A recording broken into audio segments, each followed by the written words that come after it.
In previous videos, I've covered the Super Game Boy, the Super Game Boy 2, and the Game Boy Player. These are official Nintendo retail products for playing Game Boy games on your television. Well, as promised in those videos, it is time to dive into third-party Game Boy players. Yes, despite the fact that Nintendo made devices themselves, other companies took a stab at the idea as well. Today, we'll be taking a look at 4 of them. Are they any better than Nintendo's Game Boy players? Let's take a look. This is the GB Hunter. I'm assuming GB stands for Game Boy. This device allows you to play Game Boy games on your Nintendo 64. It was distributed by EMS Industrial, a company based out of Hong Kong. The GB Hunter is identical to Tatel's Game Booster. It seems as though Tatel's Game Booster is for PAL regions, while EMS Industrial licensed the device for NTSC regions. To boot up the GB Hunter, you'll need to insert a Nintendo 64 cartridge on the back. This is to get around the lockout technology in the system. However, not every game can be used. Apparently, the GB Hunter piggybacks on a specific type of chip in these games, so some cartridges are incompatible. A few examples are Diddy Kong Racing, 1080 Snowboarding, and NBA Courtside. Insert your Game Boy game, power it on, and there it is, the GB Hunter. The first thing you'll notice right away is the music. Oh god, the music. The GB Hunter cannot properly emulate the Game Boy audio, so it endlessly plays this grinding tune. This alone should be enough to convince you not to use this device, but I will press on. To be clear, the GB Hunter uses software emulation rather than hardware. This results in some slowdown as well as some input lag. Standard Game Boy games play in black and white. Surprisingly, Super Game Boy Enhanced games come with their custom borders and play in color. However, I did run into some issues with a few games, including Donkey Kong. Some of the colors were way off. Playing Game Boy games on the Nintendo 64 is awkward. The D-pad on the 64 controller was never that great, and using the analog stick is bizarre. It was made for 360 movement, which obviously doesn't happen in Game Boy games. Also, despite the packaging saying the GB Hunter can play color Game Boy games, it can't play Game Boy Color exclusive games. It also will not play unlicensed games. Let's go over a few of the options. To open the menu, hit L and R at the same time. Game simply takes you back to the game you are currently playing. Trainer allows you to search for action replay codes, which are strangely called golden finger codes on the packaging. The GB Hunter comes with a bunch of built-in codes for Game Boy games, but if your game isn't listed, you can search for codes yourself. It's confusing at first, but allow me to explain. Let's say you're playing Super Mario Land. Do an initial search and it will claim it found thousands of codes, too many to list. You'll have to narrow it down. Let's say we want codes that give us extra lives. So you must purposefully die. Then you go back to the trainer and click the down arrow, meaning the value we want just went down. It will then narrow the results further. Die again and do the same thing. Eventually, it will find some codes for you to try out. Like I said, it's confusing at first, but once you get the hang of it, you'll be able to find all sorts of codes to try out. This is probably the coolest feature of the GB Hunter. Next up is cheats. This is where all those built-in cheats are stored. You can choose which ones you want to use for certain games and turn them on. The list isn't super extensive, but then again, I'm not expecting much from this device. Finally, you have a few visual options. The magnifying glass lets you make the game go full screen. It's pretty hideous though, as it just zooms in, resulting in some serious blur. Next is border select. The default is black, but you can change the border to 4 different styles. The weird thing is, you can't actually change back to the default border. So if you like that black border, you can't get it back. The custom Super Game Boy border? Gone once you decide to change it. You'll have to restart the system to get it back. Weird. The GB Hunter also has custom color palettes. This gets pretty detailed and you can make basically whatever colors you want. It uses RGB values, which are highly customizable. Impressive. But like I said earlier, the grinding audio is seriously a deal breaker. I would not recommend the GB Hunter at all. unless you don't mind playing your games on mute or you have a strange love for the Nintendo 64. Not to be outdone, the PlayStation also had a way to play Game Boy games on your TV, the Super GB Booster. Once again, this is a Detail product brought over to North America by a company called Innovation. This is essentially the PlayStation version of the GB Hunter and contains most of the same features. The Super GB Booster plugs into the PlayStation's parallel port in the back. Newer models of the system actually had this port removed, so the Super GB Booster is only compatible with older models. You plug a Game Boy game into the top, boot the system on, and there's the game. Pressing L1 and R1 at the same time opens up the menu. Like I said, this is just the GB Hunter for the PlayStation, so let's go over some of the differences.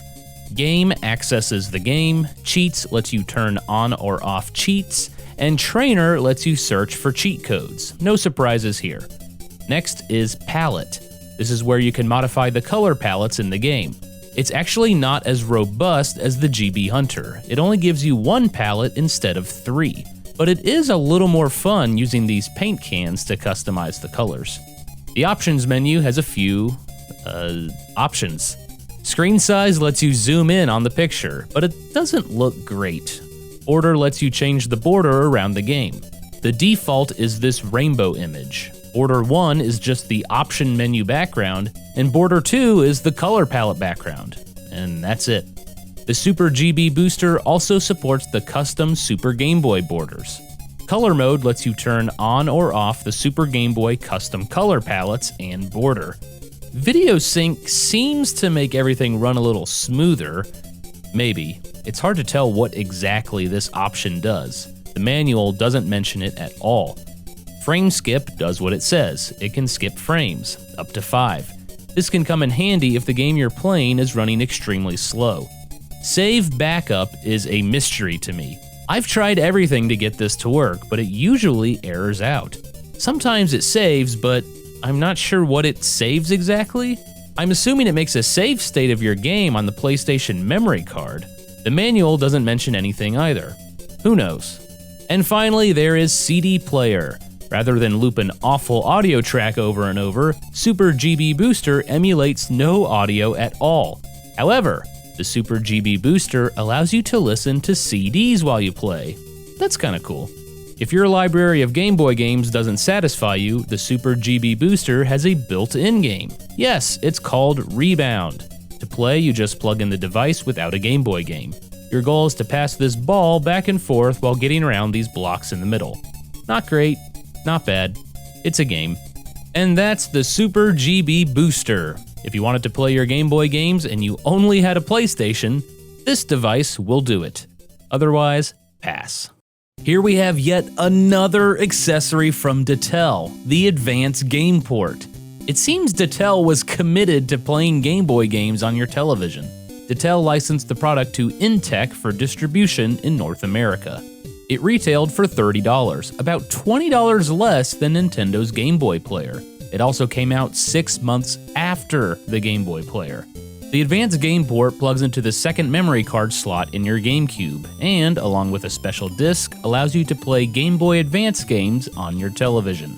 And that's strictly Game Boy Advance games. This thing can't play Game Boy or Game Boy Color games. Just like the Game Boy player, it also can't play video cartridges.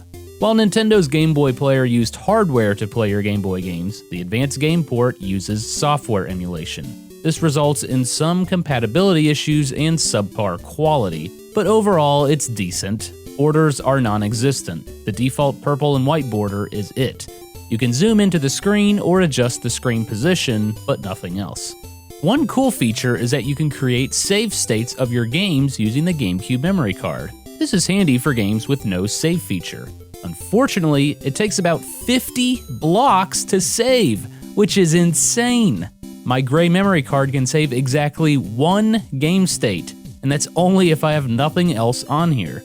The Advanced Game Port also offers 10 built-in games. These are, well, don't expect much. They remind me of Newgrounds Flash games. A few shoot-'em-ups, puzzle games. There's even a Buster Brothers clone called Pop 'em. Just like Tell's other products, the Advanced Game Port has plenty of cheat codes and the ability to find cheat codes. For several GBA games, you can activate codes during gameplay by pressing Start and selecting which codes you want to use. If your game doesn't have any codes, you can make your own using the Cheat Construction Kit. This is essentially the same as the Trainer tool in the GB Hunter. You look for values, let the tool know when those values change, and narrow the results from there. Included with the Advanced Game Port is a tutorial DVD. A man with a charming British accent explains how to create your own codes. You use the built-in code generator to create your own powerful cheat codes. Unless you absolutely love cheating, the Advanced Game Port is not as good as the Game Boy player. Let's wrap up with the GBA TV Converter from Innovation. This was originally released as the TV Day Advance by GameTech in Japan.